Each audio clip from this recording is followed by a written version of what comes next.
Law of chemical combination, इसका पहला part मैंने आपको बताया था और इसमें हम नेक्स्ट पार्ट में इसको डिस्कस करेंगे।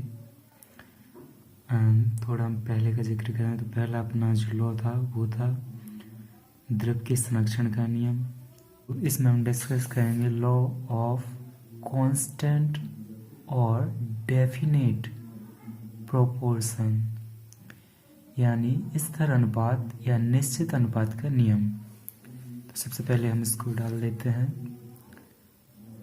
ये पार्ट 2 है, आपको पहले हम पहला बता चुके हैं। तो इसको इंग्लिश में लिखेंगे लॉ ऑफ कांस्टेंट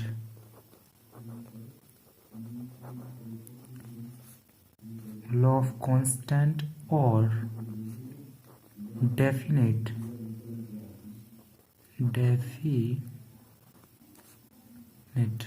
यानी निश्चित प्रोपोर्शन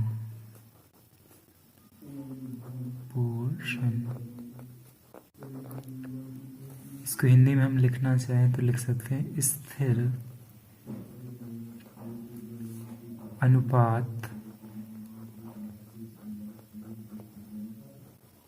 या निश्चित अनुपात का नियम।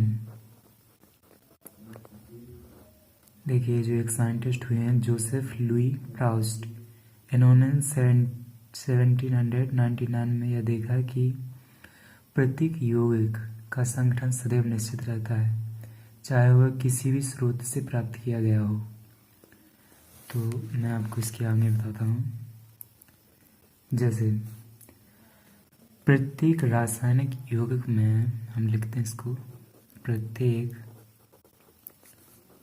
रासायनिक यौगिक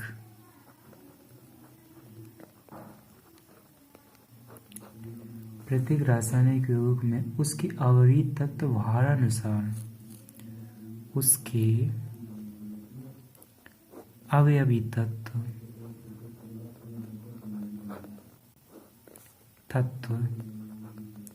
भार अनुसार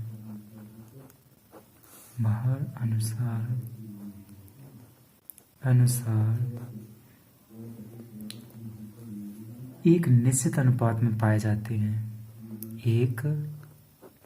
निश्चित अनुपात में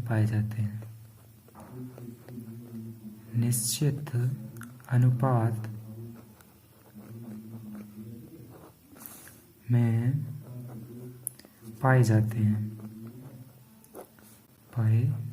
हैं। चाहे वह यौगिक किसी भी विधि से प्राप्त किया गया हो, चाहे वह यौगिक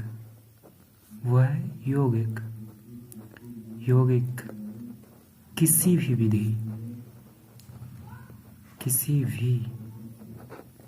विधि से प्राप्त किया गया हो।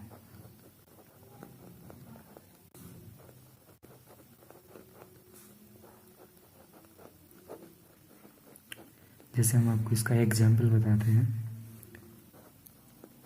एग्जाम्पल लिखा हमने, जैसे लिखा H2O, जैसे जल है जो, चाहे हम इसे नदी से प्राप्त करें, कुएं से प्राप्त करें, या समुद्र सी वाटर हो, वर्षा का जल हो, आदि प्राकृतिक स्रोतों का जल, या प्रयोगशाला में हाइड्रोजन और ऑक्सीजन के संयोग से जो बनता है वह भी, अथवा अन्य रासायनिक विधि हो, सभी का जो अनुपात आएगा वह 1:8 ही आएगा, तभी ये जल बनेगा, अन्यथा ये जल नहीं बन सकता।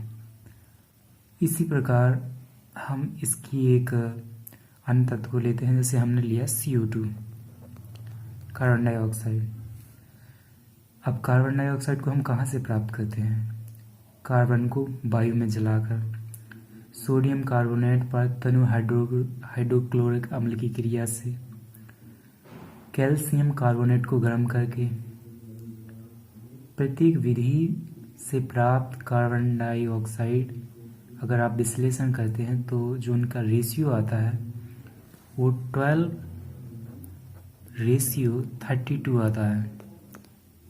तो इसमें हमने समझा कि लॉ ऑफ कांस्टेंट और डेफिनेट प्रोपोर्शन यानी स्थिर अनुपात का नियम क्या होता है। इसका नेक्स्ट पार्ट भी हम जल्दी अपलोड करेंगे। Thank you.